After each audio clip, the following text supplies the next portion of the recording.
আল্লাহ কায়কোপাদ্রে তোমাদের এই কামলাডারে আল্লাহ মন্ত্রী বানাই। রাজনীতিতে শেষ বলে কিছু নেই, এই প্রচলিত বাক্যটির জীবন্ত উদাহরণ হয়ে দাঁড়িয়েছেন কাজী শাহ মোফাজ্জল হোসাইন কায়কোবাদ। এক যুগেরও বেশি সময় নির্বাসন, গ্রেনেড হামলার মামলায় যাবজ্জীবন কারাদণ্ডের ঝুঁকি আর দীর্ঘ প্রতিকূলতা পেরিয়ে তিনি এখন অনন্য উচ্চতায়। আসলে আপনারা যে মাননীয় মন্ত্রী কন, আমি তুললাম জনগণের কামলা। কুমিল্লার মুরাদনগরের মানুষের প্রিয় দাদাভাই ত্রয়োদশ জাতীয় সংসদ নির্বাচনে জয়ী হয়ে পূর্ণ করেছেন রাজনৈতিক জীবনের ডাবল হ্যাট্রিক। শুধু জয়ী নয়, দীর্ঘ 15 বছর পর দেশে ফিরে তিনি পেয়েছেন পূর্ণমন্ত্রীর মর্যাদা এবং ধর্ম মন্ত্রণালয়ের দায়িত্ব। ভিগো ওয়্যার গার্ড প্রয়োজন মতো বাঁকানো যায়, অধিক চাপেও ভাঙে না। ভিগো। ত্রয়োদশ জাতীয় সংসদ নির্বাচনে মুরাদনগর জুড়ে ছিল উৎসবের আমেজ। সকাল থেকেই কেন্দ্রের সামনে ভোটারদের দীর্ঘ সারি প্রমাণ দিচ্ছিল তাদের প্রিয় নেতার জন্য অপেক্ষার অবসান ঘটেছে।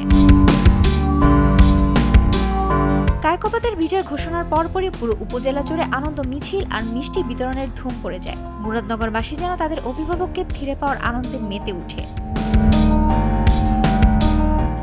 1986 সালে প্রথম সংসদ সদস্য নির্বাচিত হওয়ার পর 1988, 1996, 2001 ও 2008 সালেও জয় পান তিনি। কায়কোবাদের কর্মজীবন শুরু হয় ব্যবসায়ী এবং ঠিকাদার হিসেবে। তিনি 1986 সালে তৃতীয় জাতীয় সংসদ নির্বাচনে ব্যাপক জনপ্রিয়তা নিয়ে স্বতন্ত্র প্রার্থী হিসেবে প্রথম সংসদ সদস্য নির্বাচিত হন। সামনে বাজার লাগাইতেছে, শিডিউল কিনলাম। 1988 সালে জাতীয় পার্টির মনোনয়নে দ্বিতীয়বারের মতো সংসদ সদস্য নির্বাচিত হন। 1989 সালের শেষ দিকে তিনি সংসদের হুইপ হিসেবে দায়িত্ব পালন করেন।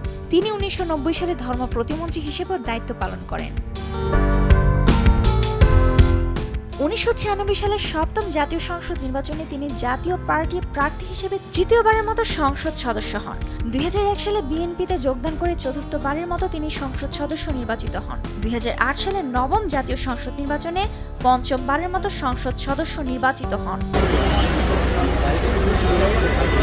ধর্মমন্ত্রী হিসেবে দায়িত্ব পালন শুরু করেছেন বাংলাদেশ জাতীয়তাবাদী দলের ভাইস চেয়ারম্যান ও কুমিল্লা 3 আসনের ষষ্ঠবারের মতো নির্বাচিত সংসদ সদস্য শাহ মোফাজ্জল হোসাইন কায়কোবাদ।